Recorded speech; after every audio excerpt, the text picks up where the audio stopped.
Va donc en Asie, répondit Porbus en apercevant une sorte d'hésitation dans le regard de Freinhofer. Et Porbus fit quelques pas vers la porte de la salle. En ce moment, Gillette et Nicolas Poussin étaient arrivés près du logis de Freinhofer. Quand la jeune fille fut sur le point d'y entrer, elle quitta le bras du peintre et se recula comme si elle eût été saisie par quelque soudain pressentiment.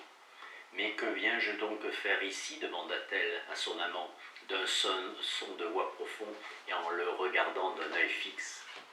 « Gillette, je t'ai laissé maîtresse et veux t'obéir en tout. Tu es ma conscience et ma gloire. Reviens au logis. Je serai plus heureux peut-être que si tu... Suis-je à moi quand tu me parles ainsi ?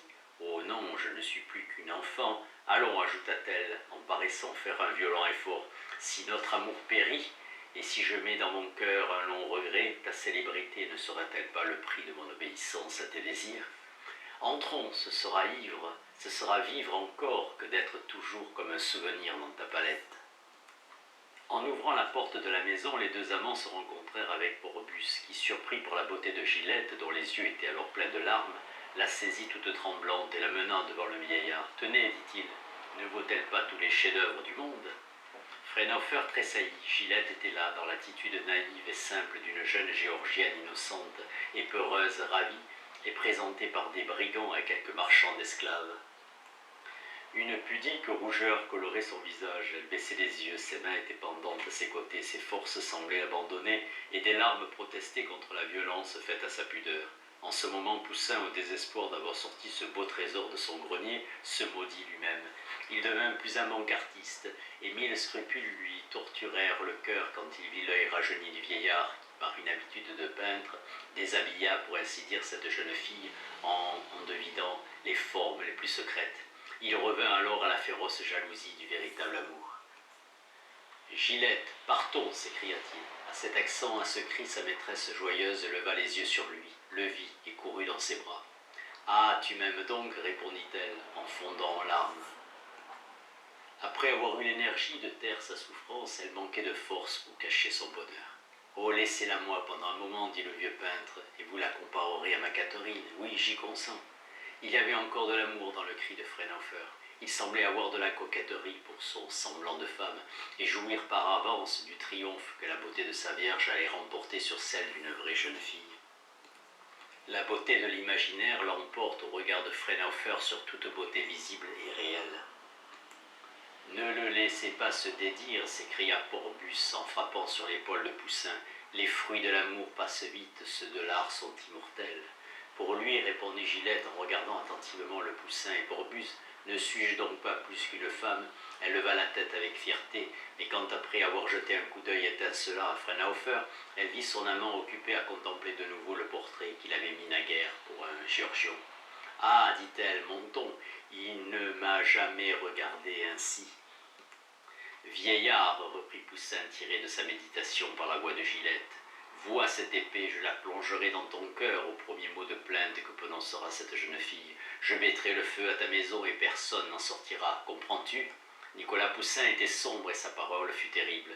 Cette attitude et surtout le geste du jeune peintre consolèrent Gillette, qui lui pardonna presque de la sacrifier à la peinture et à son glorieux avenir. Porbus et Poussin restèrent à la porte de l'atelier, se regardant l'un l'autre en silence. Si d'abord le peintre de la Marie égyptienne se permit quelques exclamations, « Ah, elle se déshabille !» il lui dit de se mettre au jour. Il la compare. Bientôt il se tut à l'aspect du Poussin, dont le visage était profondément triste. Et quoique les vieux peintres n'aient plus de ces scrupules si petits en présence de l'art, il les admira tant il était naïf et joli. Le jeune homme avait la main sur la garde de sa dague et l'oreille presque collée à la porte. Tous deux, dans l'ombre et debout, ressemblaient ainsi à deux conspirateurs attendant l'heure de frapper un tyran. « Entrez, entrez, leur dit le vieillard, rayonnant de bonheur. Mon œuvre est parfaite et maintenant je puis la montrer avec orgueil. Jamais peintre, pinceau, couleur, toile et lumière ne feront une rivale à Catherine Lescaut, la belle courtisane. » En proie à une vive curiosité, Porbus et Poussin coururent au milieu d'un vaste atelier couvert de poussière. Tout était en désordre, où ils virent çà et là des tableaux accrochés au mur. Ils s'arrêtèrent tout d'abord devant une figure de femme de grandeur naturelle, demi-nue, et pour laquelle ils furent saisis d'admiration. Oh, ne vous occupez pas de cela, dit Fraunhofer, c'est une toile que j'ai barbouillée pour étudier une pose, ce tableau ne vaut rien. Voilà mes erreurs, reprit-il en leur montrant de ravissantes compositions suspendues au mur autour d'eux. À ces mots, Porbus et Poussin, stupéfaits de ce dédain pour de telles œuvres, cherchèrent le portrait annoncé sans réussir à l'apercevoir. Eh bien, le voilà, leur dit le vieillard, dont les cheveux étaient en désordre, dont le visage était enflammé par une exaltation surnaturelle, dont les yeux pétillaient et qui haletait comme un jeune homme ivre d'amour. Ah ah, s'écria-t-il, vous ne vous attendiez pas à tant de perfection, vous êtes devant une femme et vous cherchez un tableau. Il y a tant de profondeur sur cette toile, l'air y est si vrai que vous ne pouvez plus le distinguer de l'air qui nous environne. Où est l'art? Perdu, disparu? Voilà les formes mêmes d'une jeune fille. N'ai-je pas bien saisi la couleur, le vif de la ligne qui paraît terminer le corps? N'est-ce pas le même phénomène que nous présentent les objets qui sont dans l'atmosphère, comme les poissons dans l'eau? Admirez comme les contours se détachent du fond. Ne semble-t-il pas que vous puissiez passer la main sur ce dos? Aussi, pendant cette année, ai-je étudié les effets de l'accouplement du jour et des objets, et ces cheveux, la lumière ne les inonde-t-elle pas? Mais elle a respiré, je crois. Ce sein, voyez, ah, qui ne voudrait l'adorer à genoux? Les chairs palpitent, elle va se lever, attendez. Apercevez-vous quelque chose? Demanda Poussin à Porbus. Non, et vous? Rien. Les deux peintres laissèrent le vieillard à son extase, regardèrent si la lumière en tombant d'aplomb sur la toile qui leur montrait n'en neutralisait pas tous les effets.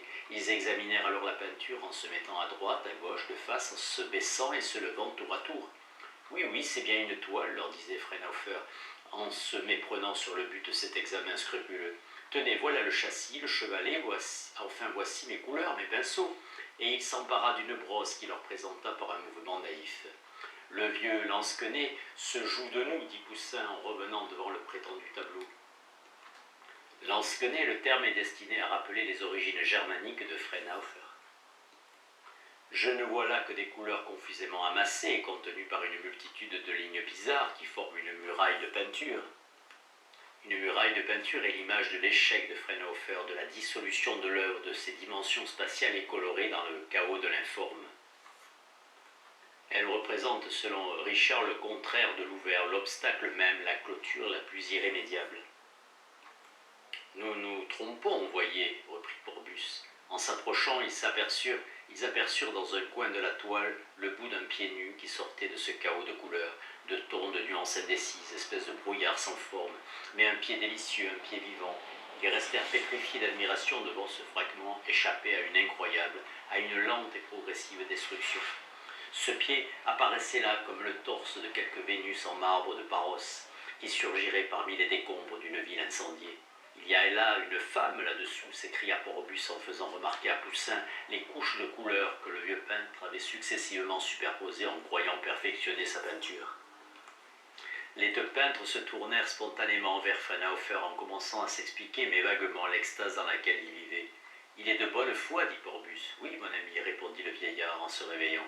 Il faut de la foi dans l'art et vivre pendant longtemps avec son œuvre pour produire une semblable création.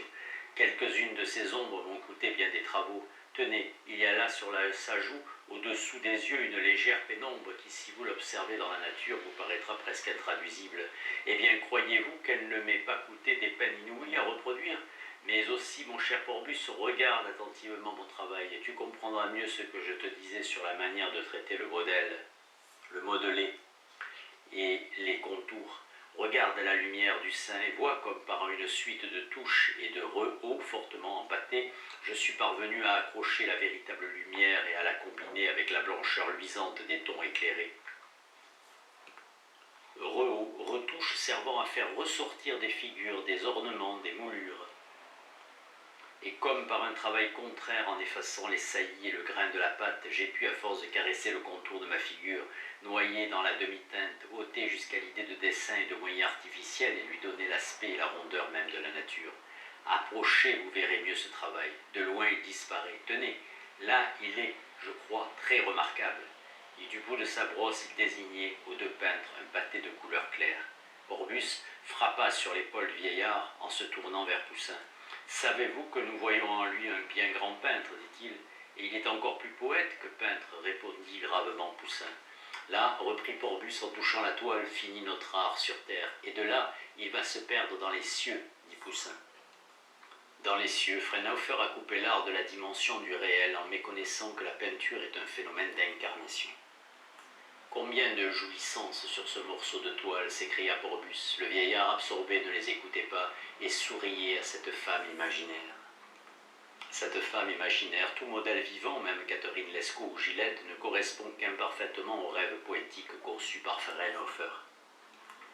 Mais tôt ou tard, il s'apercevra qu'il n'y a rien sur sa toile, s'écria Poussin. Rien sur ma toile, dit Frauenhofer en regardant tour à tour les deux peintres et son prétendu tableau. Qu'avez-vous fait, répondit Porbus à Poussin. Le vieillard saisit avec force le bras du jeune homme et lui dit « Tu ne vois rien, manant, maestre, bellitre, bardache. » Maeutre, soldat de la gendarmerie royale à la fin du XVIe siècle, par analogie, bandit, assassin. Bardache, synonyme dépréciatif de mignon, d'homosexuel. Pourquoi donc es-tu monté ici, mon bon Porbus, reprit-il en se tournant vers le peintre. Est-ce que vous aussi vous jouiriez de moi? Répondez, je suis votre ami, dites, aurais-je donc gâté mon tableau? Porbus indécis n'osa rien dire, mais l'anxiété peinte sur la physionomie blanche du vieillard était si cruelle qu'il montra la toile en disant « Voyez !» Frauenhofer contempla son tableau pendant un moment et chancela « Rien, rien !» Et avoir travaillé 10 ans, il s'assit et pleura. « Je suis donc un imbécile, un fou, je n'ai donc ni talent, ni capacité, je ne puis plus qu'un homme riche, je ne suis plus qu'un homme riche qui en marchant ne fait que marcher, je n'aurai donc rien produit. » Il contempla sa toile à travers ses larmes, il se releva tout à coup avec fierté et jeta sur les deux peintres un regard étincelant. Par le sang, par le corps, par la tête du Christ, vous êtes des jaloux, vous voulez me faire croire qu'elle est gâtée pour me la voler. Moi je la vois, s'écria-t-il, et elle est merveilleuse, mon belle. En ce moment, Poussin entendit les pleurs de Gillette, oubliées dans un coin. Qu'as-tu, mon ange? Lui demanda le peintre, redevenu subitement amoureux. Tue-moi, dit-elle. Je serais une infâme de t'aimer encore, car je te méprise. Je t'admire et tu me fais horreur. Je t'aime et je crois que je te hais déjà.